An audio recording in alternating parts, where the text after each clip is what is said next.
Hello everyone, welcome to Dr. J. Jaishankar's lecture series in Commerce, episode 2. The focus today is on research in commerce. You may be aware that research studies in commerce are usually conducted in the three functional areas of finance, marketing, and human resource. As far as research studies in marketing and human resource are concerned, you will find that the problem that is being researched is subjective in nature. For example, if someone wants to study job satisfaction of employees with reference to a private sector firm in Chennai, job satisfaction here is a subjective concept. You cannot measure job satisfaction in the way you measure sales and profits. Sales and profits can be expressed in numerical terms, but job satisfaction cannot be expressed in numerical terms because it is a qualitative concept. But in research, what is important is that numerical analysis or statistical analysis of any research problem is necessary. The data that the researcher is going to collect will be in subjective form and it has to be converted into numerical form. This is going to be a challenging task for the researcher. To achieve this, what researchers do is they make use of the scaling techniques. Likkert's 5-point scale is normally used. It will give the respondents 5 options in giving out his responses: strongly agree, agree, undecided, disagree, and strongly disagree.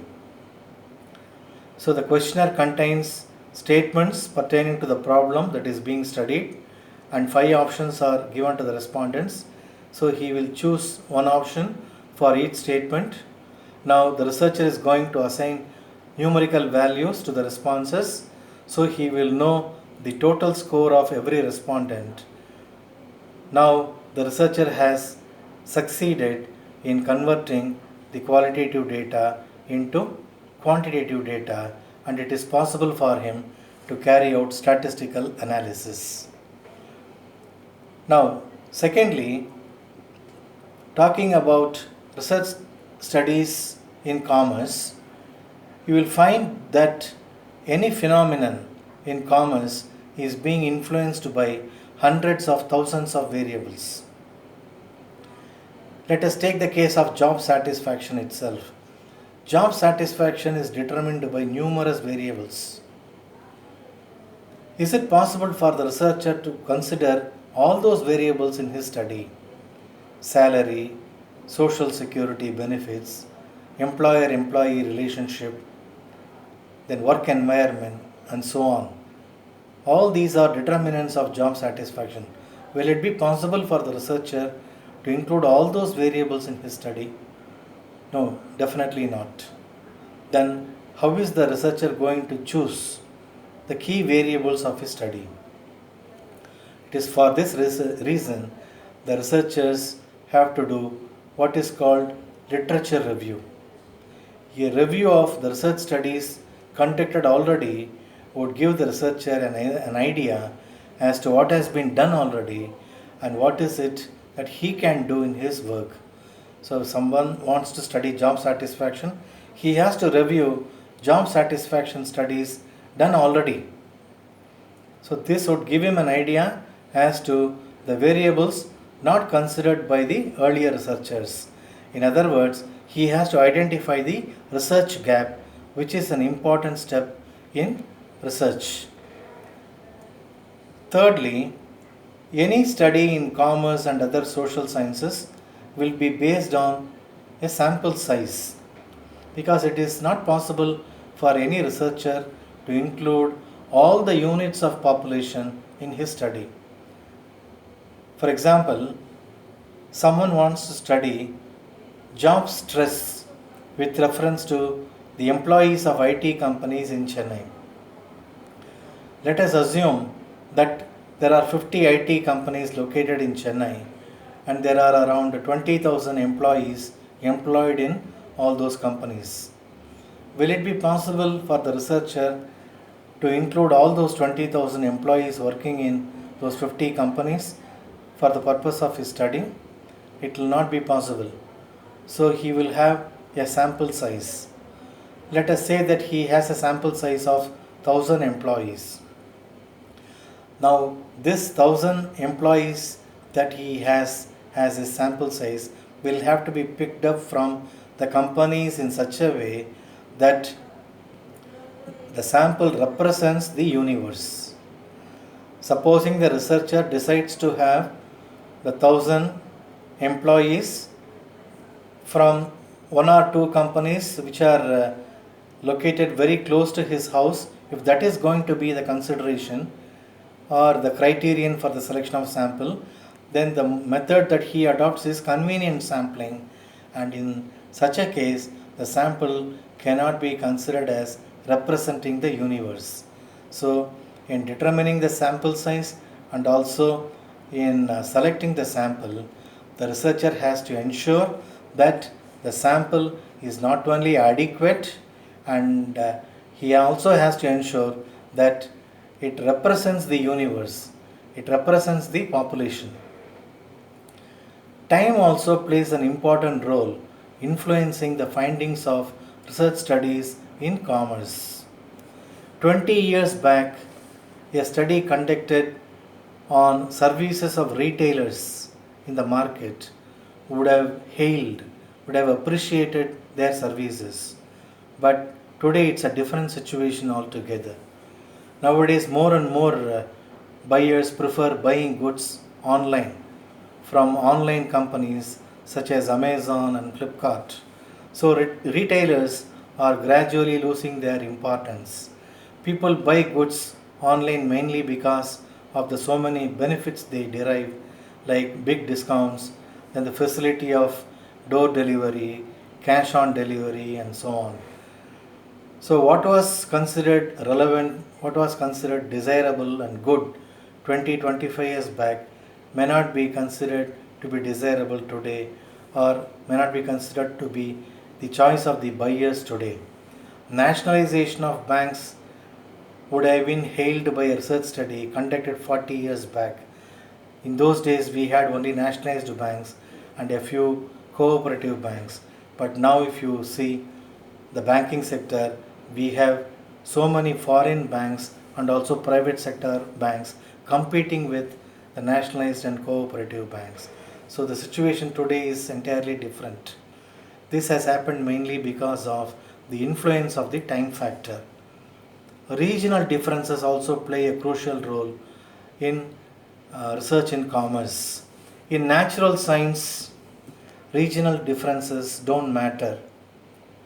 Two atoms of hydrogen and one atom of oxygen will produce water. This will happen no matter where the experiment is conducted. But this is not so in the case of the findings of research studies in commerce and other social sciences. What is true of the work culture in a city like Chennai is not true in the case of work culture that is prevailing maybe in a city located maybe in the east. What is true of the work culture in India may not be true of the work culture in the other parts of the world. So employees in the West, we have heard often, they, in order to show their protest to the management, they work overtime. But here in India, it's a different situation altogether. To show their protest to the management, the employees here, they only resort to strike. They don't work overtime, unlike the employees in the Western countries. This is happening mainly because of regional differences. So this is something you cannot avoid. So what is true of Chennai may not be true of Mumbai and in other parts of India and in other parts of the world. Then of course technology also has a role to play when it comes to the impact on the findings of research. About 20 years back, probably, to deposit money, we had to go to the bank, and to withdraw money also, we had to go to the bank. But now it's a different situation altogether. That has happened mainly because of the advancement in science and technology.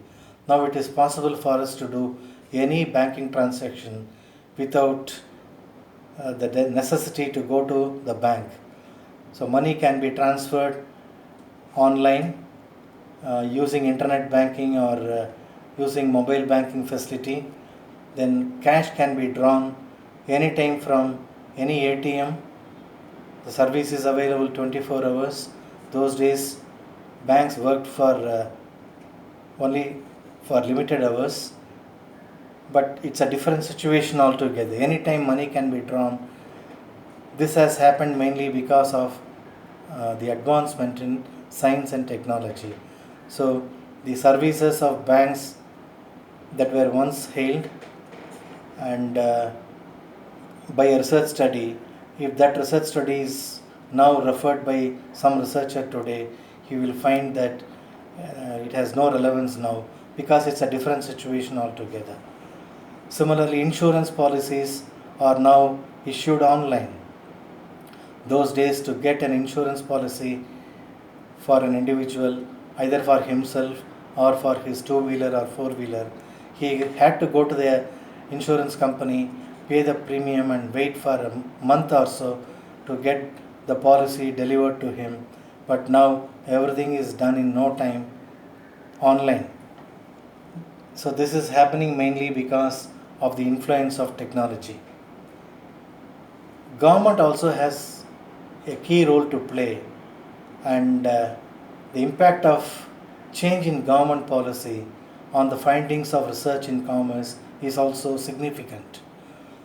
There was a time when we had so many monopoly organizations in India, like the LIC, the Air India, and so many other public sector companies. But what is the situation today? Indian Railways is the only monopoly organization in India today. The MRTP Act was once brought into force to regulate the activities of monopoly undertakings, but the act has become redundant now because we don't have very many monopoly organizations in India, and the act has been replaced by the Competition Act. The introduction of GST has made levies such as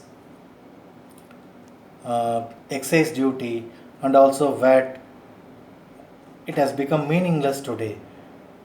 And any study conducted in the past on excise levy or on value added tax has become redundant today because these levies don't exist in India today. This has happened mainly because of the policy decisions of the government. Now, to conclude, what we can say about research studies in commerce. How are we going to increase the utility value of research done in commerce? The only way we can increase the utility value of research in commerce is by encouraging academia-industry coordination. When a study is undertaken with reference to an organization by a researcher, it is important that his suggestions are implemented at least at the organization level. So if the organization gets the benefits of his research findings, then the organization is going to be benefited and it will pass on the benefits of the research to the society also in future. So how to increase the utility value of research in commerce is the only way to do that is by encouraging academia industry coordination, and this is my humble suggestion. With this, I'll wind up today's session.